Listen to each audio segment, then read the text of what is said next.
The Garner Tire Stockpile is a legacy tire dump located in rural Prince George's County, south of Upper Marlboro and near the Patuxent River.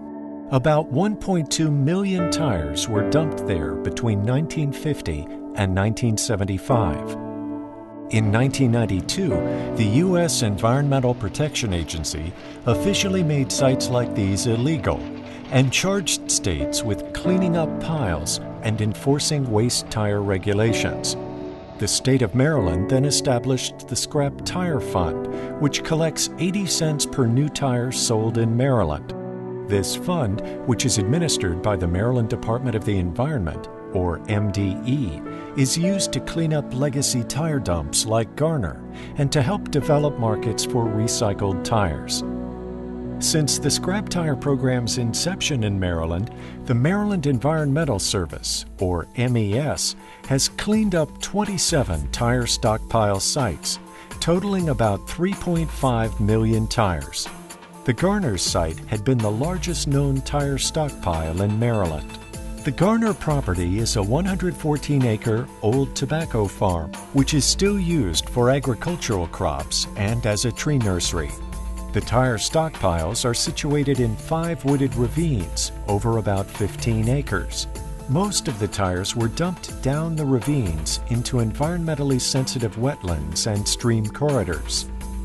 In 2005, the MDE gained legal access to the Garner property and assigned the cleanup project to MES, MDE's partner agency in Maryland's Scrap Tire program. MES, with AE partners Arcadis US, Andrews Miller and Associates, a division of Davis Brown and Friedel, and GE Fielder and Associates, assessed the scope of the project, developed detailed plans for remediation, and obtained the required permits for the work. This is the bottom of Ravine 2, which is the largest ravine of the site. It runs all the way down to Tom Wall's Branch, which we're in the floodplain right down here. This was the most amount of tires on the site. There were about 500,000 tires in Ravine 2, and they've all just been completed, the removal, and we're looking at the restored slope here. It's got the coconut matting, the biologs, we're putting in permanent seed here, and we're restoring this wetland and floodplain area back to its original pre-dump conditions. The primary elements of the site design are stockpile access with temporary haul roads and loading areas, stormwater management, erosion and sediment control, and wetland and forestry resource protection and remediation. Permits obtained through Prince George's County and Maryland Department of the Environment include a grading permit, erosion and sediment control permit, wetlands permit, and tree conservation plan. The tires were to be removed with excavation equipment, loaded into tractor trailers, and hauled to licensed tire disposal facilities. 4 facilities were used for disposal of Garner tires. They are Harford County's Waste-to-Energy Facility, Emmanuel Tire of Pennsylvania, Atlantic Waste Disposal of Waverly, Virginia, and West Virginia Tire Disposal in Summersville, West Virginia. Buried tires were discovered in 2 of the ravines.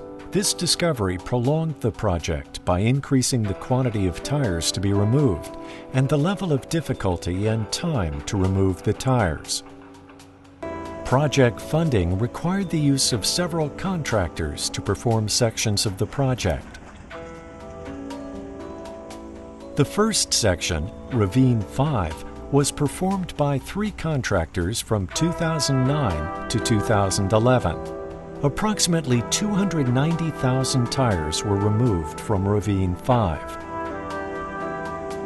MDE and MES sought and obtained a federal water quality loan to complete the remaining 4 ravines in 2011 to 2012. AB Construction Incorporated of La Plata, Maryland, was hired to complete the project. In June 2011, AB set about installing remaining access roads, constructing erosion and sediment controls, and beginning the large task of removing and hauling about 1 million tires.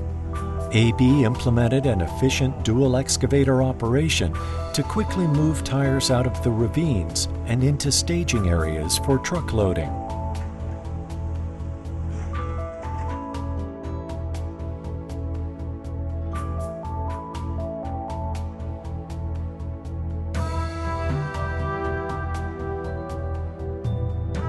I'm George Stonestreet with AB Construction, Superintendent.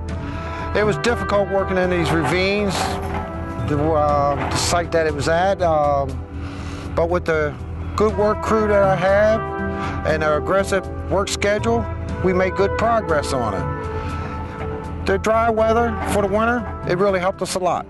Amazingly, by spring 2012, all tires were removed from the ravines and hauled to disposal facilities. The project was completed by AB over 1 year ahead of schedule. As each section of ravine was completed, the contractor immediately stabilized the disturbed ravine slopes and stream corridors. Heavy-duty coconut mesh matting and coconut fiber biologs were used to stabilize the slopes and stream channels. Slopes were hydroseeded with a partial shade-tolerant grass mix designed by Arcadis.